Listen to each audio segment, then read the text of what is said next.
Hello friends, आज हम जानेंगे हैकिंग से जुड़ी कुछ इंपॉर्टेंट चीज़ें जो हमें जानना बहुत ज़रूरी है। लेकिन उससे पहले आप सभी का स्वागत है हमारे चैनल एथिकल हैकिंग में।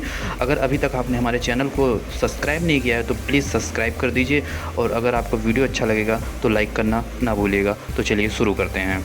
दोस्तों, एसएसएल का फुल फॉर्म होता है सिक्योर सॉकेट लेयर। एसएसएल एक वेब स्टैंडर्ड सिक्योरिटी टेक्नोलॉजी है। इसे इसलिए स्टेब्लिश अर्थात बनाया गया है क्योंकि जब भी कोई क्लाइंट ब्राउज़र या मेल यूज़ कर रहा है, सोशल नेटवर्किंग साइट यूज़ कर रहा है या बैंकिंग साइट, तो उस समय जो इन्फॉर्मेशन होती है वो काफ़ी सेंसिटिव होती है। इसलिए इन्हें सिक्योर करने के लिए उस लेयर का यूज़ किया जाता है। आप देख सकते हैं कि SSL allows sensitive information such as credit card number, social security number and login credential to be transmitted securely. अर्थात ये सारी इन्फॉर्मेशन सेंड की जा सकें सर्वर से लेकर या साइट से लेकर ब्राउज़र के थ्रू किसी यूज़र तक, ताकि उसे कोई अटैकर स्नीप ना कर सके। अगर इसे स्नीप करे भी तो नॉर्मली रीड ना कर सके। और if an attacker is also to intercept and data being sent between a browser and a web server, they can see and use that information. अर्थात जो भी इन्फॉर्मेशन होती है उसे अटैकर कैप्चर कर लेते हैं और उसे यूज़ करते हैं, इसलिए एसएसएल का प्रयोग किया जाता है।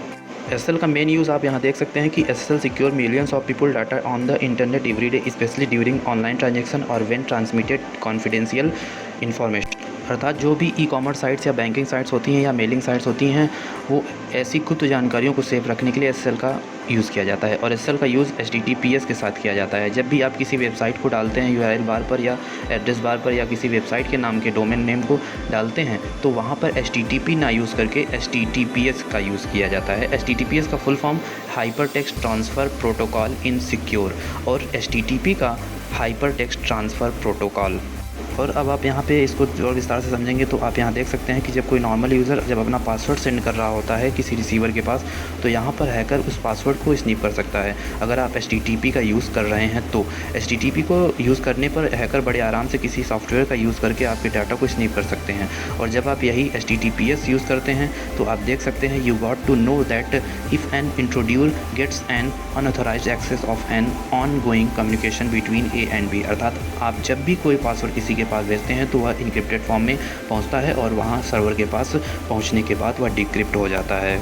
और अगर आप एचटीटीपी में देखेंगे तो यहाँ पर इनक्रिप्टेड फॉर्म में जाता है और हैकर को प्लेन टेक्स्ट के रूप में मिल जाता है। लेकिन एचटीटीपीएस में इनक्रिप्टेड फॉर्म में जाता है और अगर उसे हैकर स्नीप भी करेगा तो वो डिक्रिप्टेड फॉर्म में होगा। यहाँ पर एग्जाम्पल के तौर पर समझ सकते हैं कि अगर हम हेलो वर्ड भेज रहे हैं तो वह डिक्रिप्ट होकर XU5870TYUS के रूप में हो जाता है, जिससे हैकर इसे पढ़ नहीं सकता। इसलिए हम एचटीटीपीएस का यूज़ करते हैं। और अगर आप इसे और अच्छे से समझना चाहते हैं तो आप देख सकते हैं कि जब भी कोई नॉर्मल वेबसाइट यूज़ करते हैं तो वह पहले वाले जैसा होती है। और जब आप किसी वेबसाइट को सिक्योर सॉकेट लेयर के साथ यूज़ करते हैं तो वहाँ पर एक लॉक का सिंबल आता है। और हम इसे और तरीक़ों से देखें तो जैसे webaddress.com, तो यह रेगुलर साइट है। और अगर आप इसे HTTPS के साथ यूज़ कर रहे हैं और यह ग्रीन नहीं हो रहा है तो यह पार्शियल SSL है। और जब आप SSL सर्टिफाइड लेते हैं तो HTTPS जो आएगा वो ग्रीन होगा और लॉक के साथ जो भी वेबसाइट होगी आपकी। और जब हम EVSL का यूज़ करते हैं तो पूरी तरीके से ग्रीन हो जाएगा। तो ये आप हमेशा ध्यान दें कि जब भी कोई वेबसाइट आप यूज़ कर रहे हैं तो आप HTTP का यूज़ ना करके HTTPS का यूज़ करें।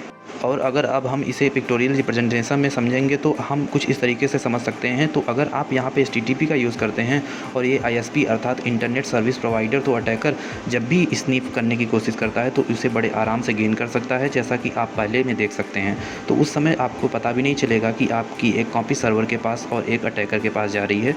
और यही इन्फॉर्मेशन जब आप HTTPS में सेंड करते हैं तो वो लॉक्ड हो जाती है। तो इन सभी चीज़ों को जानने के बाद हमें यह पता चलता है कि हमेशा हमें वही वेबसाइट यूज़ करनी चाहिए जो HTTPS हो। दोस्तों, आज के लिए इतना ही। जानेंगे अगले वीडियो में कुछ नई चीज़ें। तब तक के लिए जय हिंद।